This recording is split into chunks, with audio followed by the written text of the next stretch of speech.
Hi. So this weekend you've all heard about some remarkable solutions to many of humanity's most pressing concerns, but let's be real here. These are very challenging times, and real lasting victories are few and far between these days. But that's why we've saved for last here on this main stage this weekend a presentation that should fill you with hope and inspiration. The story you're about to hear is about one of the most impressive, successful land conservation, land protection projects that we've ever heard about.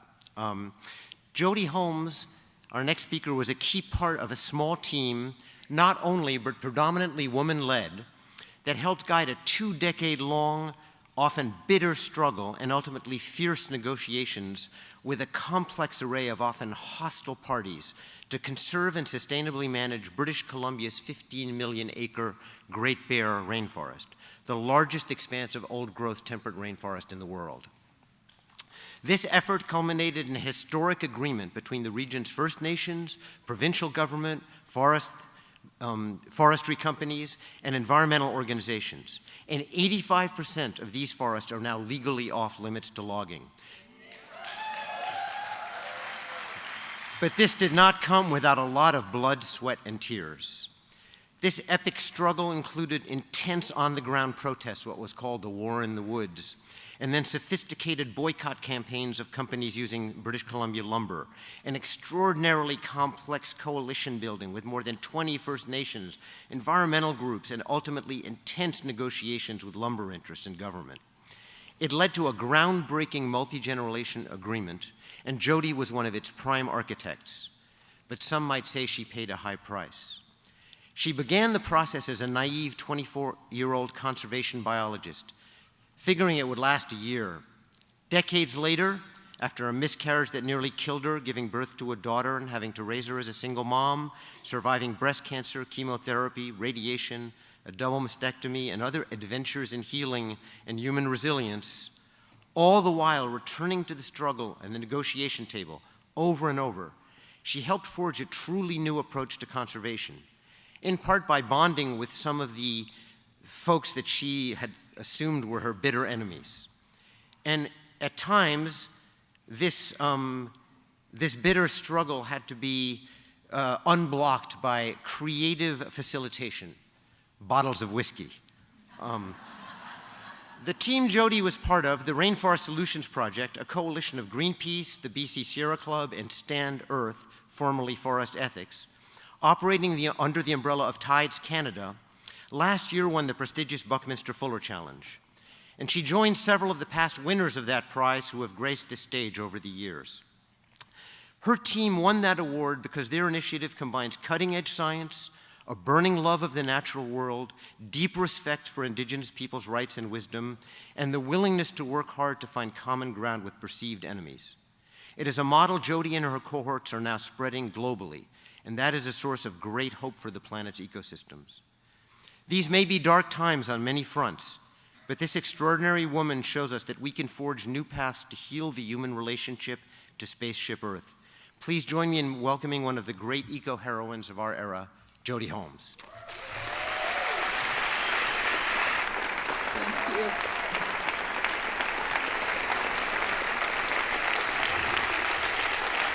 Thank you. Thank you. So my daughter has been helping me prepare for this speech. And she said, you know, on YouTube, Mom, there's these things about what you need to do if you get nervous. And she said, I'm feeling really nervous for you. My heart's all up in my throat. And my daughter's kind of got a habit of being part of everything that I do. She's a child of this campaign. And what she told me to do, and I'm going to ask you to do it with me because it's so much better when we do it together. She said, Mom, what you need to do is get up there, feel your feet. So stand up with me right now. Feel your feet and take a breath.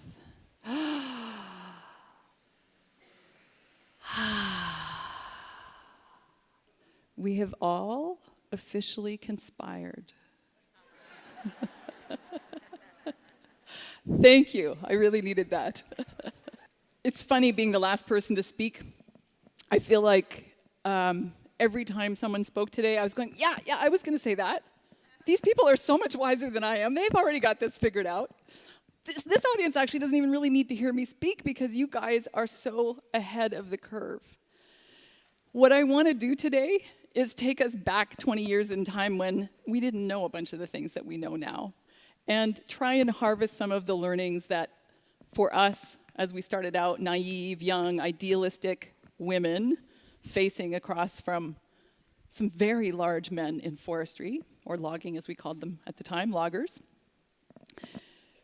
I want to take you on a journey back there, and before I do that, I want to just check with the audience and see how many of you know where the Great Bear Rainforest is? Awesome. Okay. So I don't feel so bad about what I'm going to do next. So let's just locate ourselves first. So the Great Bear Rainforest is in British Columbia, which is north from you, a couple of states, across that very long one-way mirror called the 49th parallel. And it's approximately the size of 4 of the Hawaiian islands. Like, if you took all of Hawaii and multiplied that by 4, that's approximately the size that we're talking about. So about 21 million acres. Okay? And because JP did such a fantastic job of introducing us and figuring, kind of telling us what had already happened, I'm going to just kind of play on that. And I'm going to start by giving just a very short 2-minute video. This is by Greenpeace. This is one of the members of my coalition. They did it just as the announcements were made back in February 1st of 2016 about the Great Bear Rainforest Agreements. It is going to give you so much of a faster version of everything that happened so that you can kind of take it in that way. And then we're going to go back and get a little bit more mental and think about how things happened.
I can't watch that movie without crying. And in some way, it's like it encapsulates 20 years of my life. And in another way, I feel like I need to name something before I go any farther, which is the enormous privilege that it is to be able to do this work and actually see something happen at the end of 20 years, because there are so many of us who do this work and don't.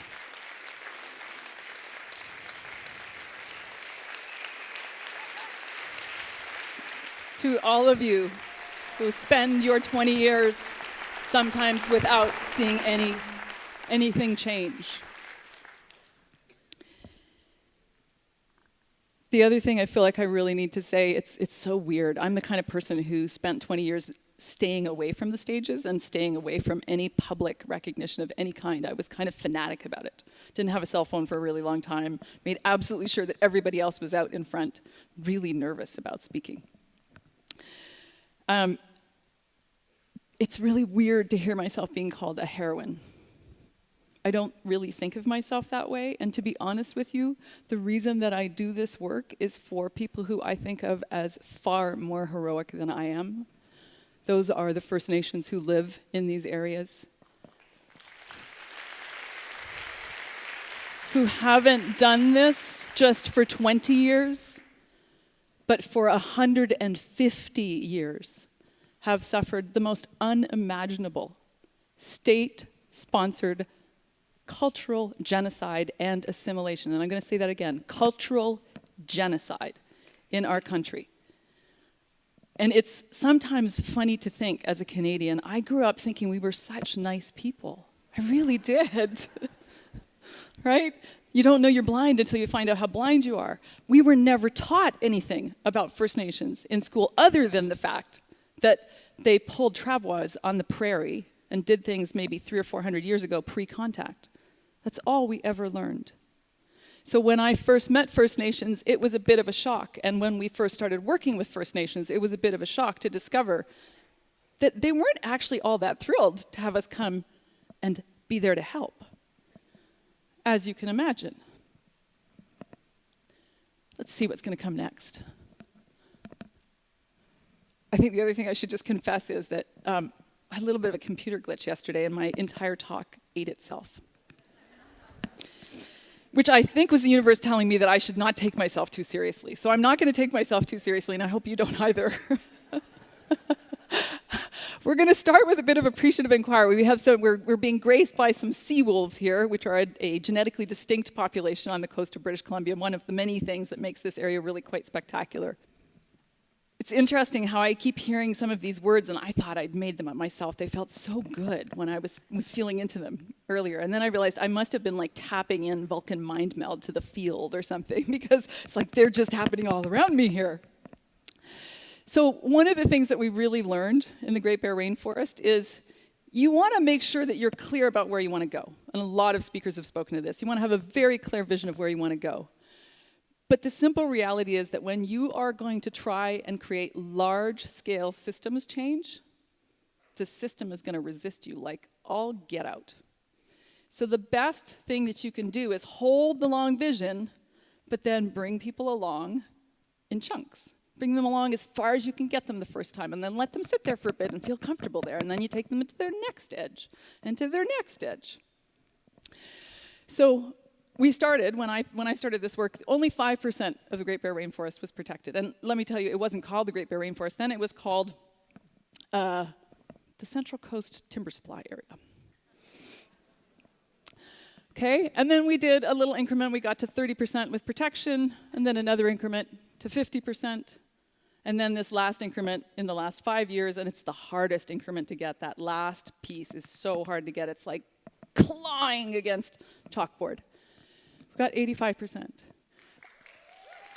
At the same time, and this is what's really important, in parallel, First Nations were working with us, and First Nations were building agreements and making sure that every time we leveraged some more conservation, that they were also leveraging more decision-making power, more economic availability, more ability to actually share in the revenue that was generated in this area. We didn't always do that in a particularly well-coordinated fashion, but at all times, every time there was a new increment, there was an opportunity for both sides to consider, what more do we need to get here? How do we piggyback on each other and leverage more?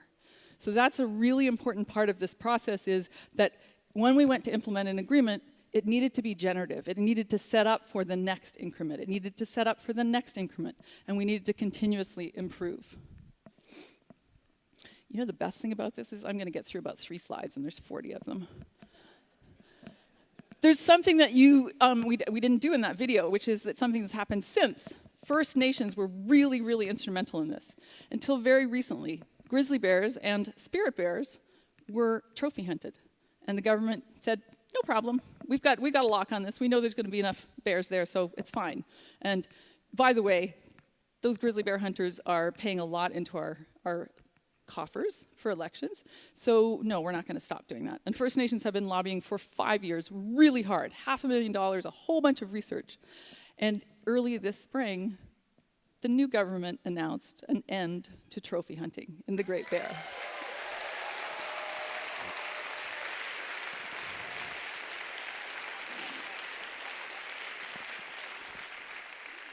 And that was done almost entirely by First Nations. We had nothing to do with it. In fact, they asked us to stand back and let them do it. That's exciting. That's so exciting.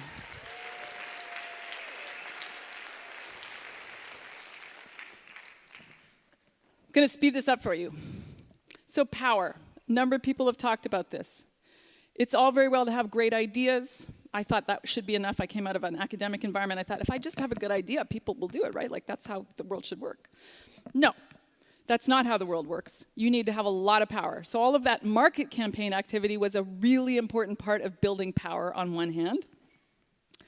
In an environment that was essentially what we've been talking about here ad nauseum the entire time, right? An industrial model where companies basically influence the decision makers, and then they make laws that allow companies to get away with a whole lot of stuff. All right, so that's the status quo that we were dealing with. A whole bunch of globally common problems. What happened in the Great Bear, and what's different here than almost anywhere else in British Columbia, is that First Nations were running a parallel track of huge numbers of legal challenges. They established, and it took them 20 years to do this, they established that there was Aboriginal title and that it had been unextinguished in British Columbia because, oops, we forgot to sign treaties. Okay? Not only that, but it actually, that title, that unextinguished title, was an encumbrance on any licenses that the province gave out. But this took 30 years. But First Nations were gradually building legal power through all of this time. And then you take that, everywhere else in the province, they've been building this legal power, and they haven't been able to get very far. What happens when you add a markets campaign to that, and you add all of this public attention and global pressure on an area, is all of a sudden you can leverage that First Nations formal power into something that actually has legs and can get somewhere. Created so much business and political uncertainty that the province and industry needed to come and talk to us. They were like, whatever it takes, this isn't working, we gotta make this stop. There are a lot of very exciting diagrams because, you know, we're a little bit geeky and we really love systems, but let's just leave it at that. We love systems, okay? We've got environmentalists running a track, we've got First Nations running a track, all this conflict and uncertainty. And that takes us to a place where we can actually leverage a solution. The important thing here is that in that place, we had to be principled together. So it's really fun to run markets campaigns. It's super fun to do that, right? But if you get to that place of you've got everything stopped, it's like the wall coming down in Seattle. Then what? So we had to agree that there were ways we were going to interact together, and there was somewhere we were trying to get to together, and that thing was what we called ecosystem-based management. We also had these very unusual groupings of people who got together. We've talked a lot about this for the last however many days here. You can do certain things by yourself, but it's exponential what you can do when you get together with other people. So we had First Nations realizing they'd been divided and conquered for too long, so if they got together into big coalitions of First Nations, all of a sudden they could be strategic together and they had so much more negotiating power. So we had 2 coalitions of First Nations. We had a coalition of the environmental groups who up until that point had done a lot of arguing with each other. Coalition of the forest industry, which ironically was called the Coast Forest Conservation Initiative. And then there was actually a consortium of funders. Also, like really unusual, hasn't really happened anywhere else. And this incredible vision, which frankly is what inspired me and kept me going no matter what, and kept a whole bunch of other people going no matter what, which was we would be looking after First Nations rights and title. We would also be looking after the environment and all of these incredibly special creatures who live there. And we would be doing jobs and the environment. There was a principled approach. That's a lot of words, don't worry about them. There was a principled approach, and what was so important about it was that everybody had their value named, and then we had this thing that we called no cherry picking, which meant that nobody could divide you out and say, I'll give you this one thing if you give away all those other things. Okay, so no cherry picking, very important. It's like when you work together in big coalitions, it has to be one for all for one. It all has to move forwards together. That alone really changed the dynamic for us. I don't have time to tell you this story, but I used to feel like I was Jake in Avatar. I'd walk into a room and everybody'd go, ah, and they'd run away. And I used to think it was because of me, but it turns out it wasn't. It was because I had this big Scary Markets campaign behind me, which is this thing. Do you remember that scene where he's like, he turns around and he's like, oh, it actually wasn't me. I didn't make them run away after all.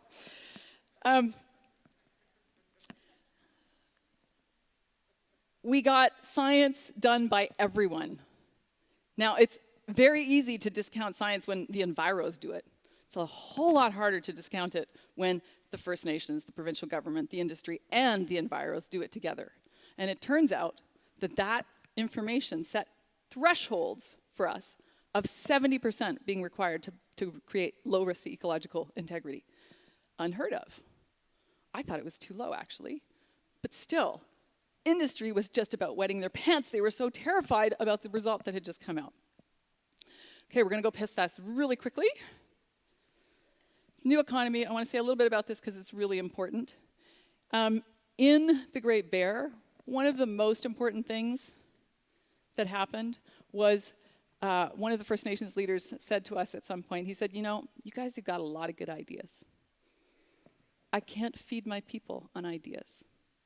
You need to put your money where your mouth is. And he really didn't actually think we were going to do this. And he said, he thought he was safe. He said, and if you do, I'm going to get a great big tattoo on my ass. Whatever you want.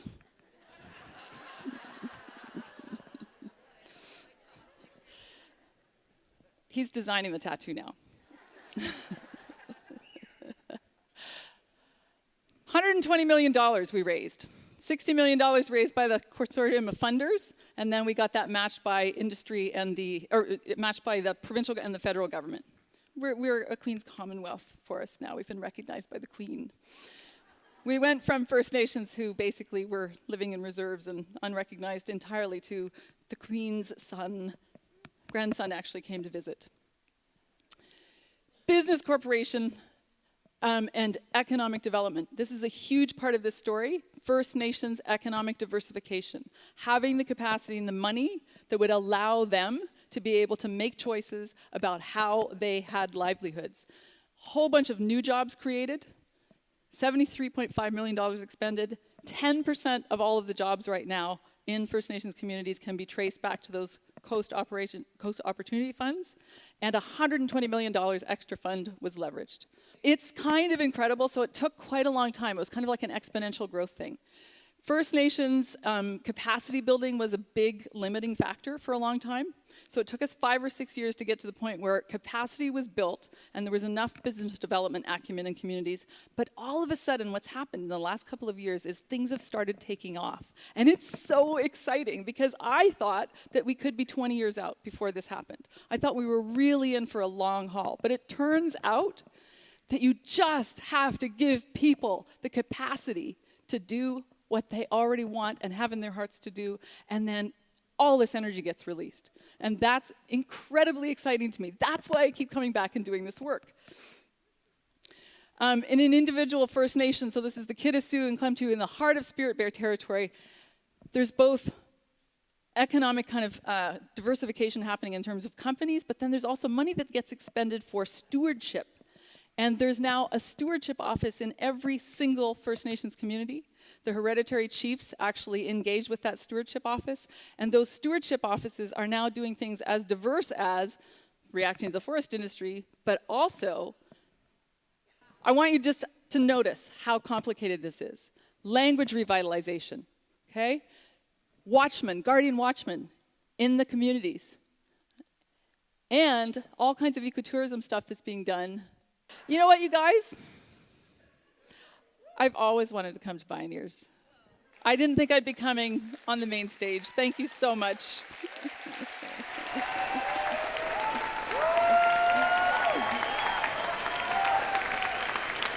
Thank you.